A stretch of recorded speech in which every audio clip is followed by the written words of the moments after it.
Hello students, 10th standard public exam preparationக்காக உங்களுக்கு கடந்த 8 நாட்களாக உங்களுக்கு மெட்டீரியல்ஸ் நிறைய கொடுத்தோம். கொஷின் பேங்க், அதுக்கப்புறம் மாடல் கொஷின் பேப்பர்ஸ், அதை தொடர்ந்து வந்து பார்த்தீங்கன்னா அப்ஜெக்டிவ் டைப் கொஷினுக்கான டெஸ்ட்டுக்கான கொஷின் பேப்பர் கொடுத்துருந்தோம்.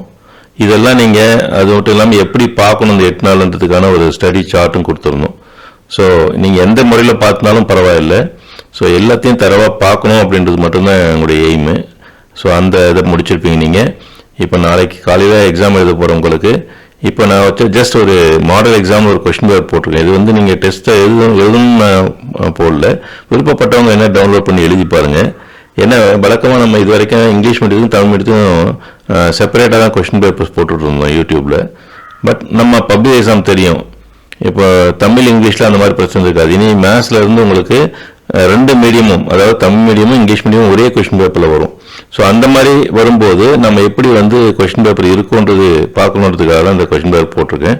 இதை நீங்கள் டவுன்லோட் பண்ணி விருப்பப்பட்ட எழுதி பாருங்கள் அல்லது இதை கோத்ரூ பண்ணி பாருங்கள்.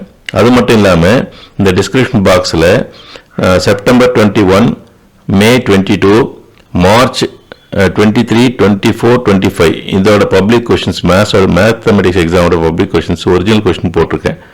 இந்த கொஷின் பேப்பர்லாம் நீங்கள் ஒரு முறை பார்த்தீங்கன்னா உங்களுக்கு இது வரைக்கும் நீங்கள் பார்த்ததுக்கும் எப்படியெல்லாம் கொஸ்டின் கேட்குறாங்கன்ற ஐடியாவும் இருக்குது. ஏன்னா தனித்தனியாக நீங்கள் என்ன பண்ணியிருப்பீங்க, சாப்டர் வைஸ் ஒவ்வொரு சாப்டர்லையும் இதெல்லாம் பப்ளிக்கில் கேட்டிருக்காங்கன்னு மட்டும்தான் பார்த்துருப்பீங்க. ஒட்டுமொத்தமாக ஒரு கொஸ்டின் பேப்பர் மாடலில் பார்க்கும்போது உங்களுக்கு எந்தெந்த கொஸ்டின்ஸ் நம்மளால் ஆன்சர் பண்ண முடியும், இதெல்லாம் நம்ம சாய்ஸில் எடுக்கலாம், இதெல்லாம் வந்து விட முடியும், எது கிரியேட்டிவ் கொஸ்டின் அப்படின்ற ஐடியாலாம் உங்களுக்கு கிடைக்கும். அந்த ஒரு இதுக்காக தான் கொடுத்துருக்குறேன். விருப்பப்பட்டவங்க அதை டவுன்லோட் பண்ணி நீங்கள் பார்த்துக்கோங்க. எனிஹவ் நீங்கள் வந்து உங்கள் எக்ஸாமை நல்லா எழுதி நிறைய மார்க்கோடு நீங்கள் வெளியே வரணுன்றது தான் எங்கள் நோக்கம். அதுக்காக தான் இந்த மாதிரி சின்ன சின்ன இதெல்லாம் நாங்கள் யூடியூப்பில் கொடுத்துட்ருக்கோம்.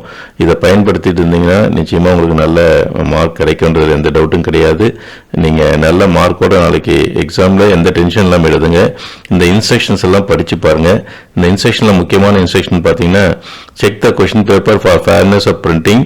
If there is any lack of fairness inform the hall supervisor இமீடியட்னு சொல்லியிருக்காங்க. ஏதாச்சும் கொஷினில் வந்து ஃபேர்னஸ் பிளராக இருக்குது, கொஷின் சரியாக பிரிண்ட் ஆகலை அப்படின்னா உடனே ஆல் சூப்பர்வைசர் சொல்லி நீங்கள் அவர்கிட்ட சொன்னீங்கன்னா, சப்போஸ் சம்டைம்ஸ் வந்து என்ன பண்ணுவாங்க, கொஸ்டின் பேப்பரை சேஞ்ச் பண்ணி கொடுத்துருவாங்க.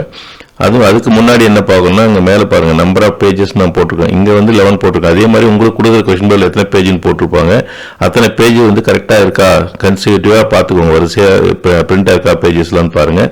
அதுக்கப்புறம் கொஷின்ஸ் வந்து நல்லா பிளர் இல்லாமல் நல்லா தெளிவாக பிரிண்ட் ஆயிருக்கான்னு பாருங்கள்.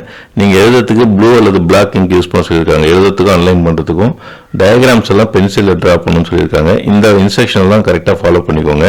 ஒவ்வொரு பார்ட்லையும் எத்தனை கொஸ்டின் எழுதணுன்றதுக்கு கொடுத்துருப்பாங்க, அத்தனை கொஸ்டின் எழுதணுமான்னு பாருங்கள். ஏற்கனவே சொன்ன மாதிரி பார்ட் 1ல் அப்ஜெக்டிவ் டைப் கொஸ்டின் எழுதும்போது நீங்கள் அப்ஜெக்ட் டைப் எழுதும்போது ஆப்ஷன் எழுதணும், பக்கத்தில் ஆன்சர் எழுதணும், அது மறந்துடாதீங்க. அதே மாதிரி எத்தனை கொஸ்டின் கேட்குறோம் அத்தனை கொஸ்டின் எழுதணும். பார்ட் 2லையும் பார்ட் 3லையும் கம்பல்சரி கொஸ்டின் இருக்கும். 28 கொஸ்டின் நம்பர் 28ம் பார்ட் 3ல் வந்து கொஸ்டின் நம்பர் 42ம் கம்பல்சரி.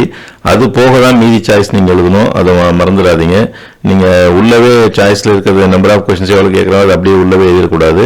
நீங்கள் கட்டாயம் அந்த கம்பல்சரி கொஸ்டின் இல்லாமல் மீதி சாய்ஸ் சேர்த்து தான் டோட்டல் கொஸ்டின்ஸ் இருக்கணும். இதெல்லாம் கொஞ்சம் நீங்கள் மனசில் வச்சுட்டு எழுதுங்க.